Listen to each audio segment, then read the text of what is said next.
কে কোন দল করে সেটা খুব বড় বড় ব্যাপার না। আপনি সৎ মানুষকে নির্বাচন করবেন, যিনি ঘুষ খান না, যিনি চাঁদাবাজির সাথে জড়িত নন, সেরকম লোক আপনারা বেছে নেবেন। তাহলে সেক্ষেত্রে সেই যদি সৎলোক হন, সৎলোক যখন সম্পদের বিবরণী নির্বাচন কমিশনে জমা দেবেন, যেটা কখনো কখনো আমরা পরীক্ষা করে থাকি, তাহলে সঙ্গত কারণেই তার যে প্রকৃত সম্পদ এবং দাখিলকৃত সম্পদ বিবরণী দুইটাই তো এক হওয়ার কথা। আর এক কখন হবে না? যদি তিনি অসৎ হন।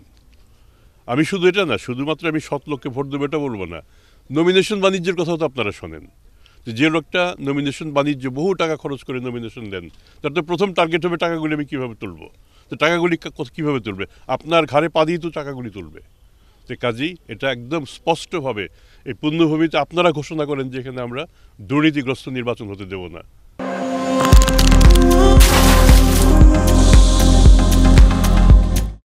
আমরা তো খুব বড় প্রতিষ্ঠান না, আমাদের যতটুকু সামর্থ্য এই সামর্থ্য অনুযায়ী আমরা কাজ করব।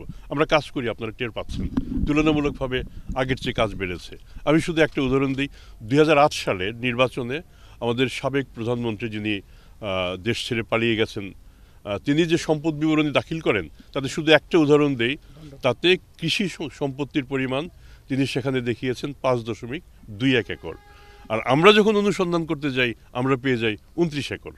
তাহলে আপনার কি দাঁড়ায়? তাহলে আপনার শুরুতেই তো আপনার সেই নমিনেশনটা বাতিল হওয়ার কথা ছিল, কিন্তু সেই নমিনেশনটা বাতিল হয় নাই।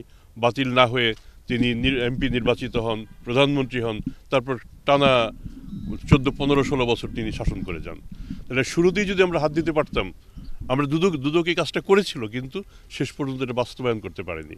তো আমরা আশা করব এখন যারা সম্পদ বিবরণী দাখিল করবেন, সবাই তো খারাপ না, যারা খারাপ কেউ খারাপ, তো তাদের সেই সম্পদ আপনারাও তো খবর পাবেন যে কে কত টাকার সম্পদ দাখিল করেছে, কোনটা লুকিয়েছে, আপনারা এটা আমাদের জানান। আমরা দ্রুত নির্বাচন কমিশনকে বলবো যে আমরা এটা পাচ্ছি, আপনারা তাড়াতাড়ি অ্যাকশন দেন।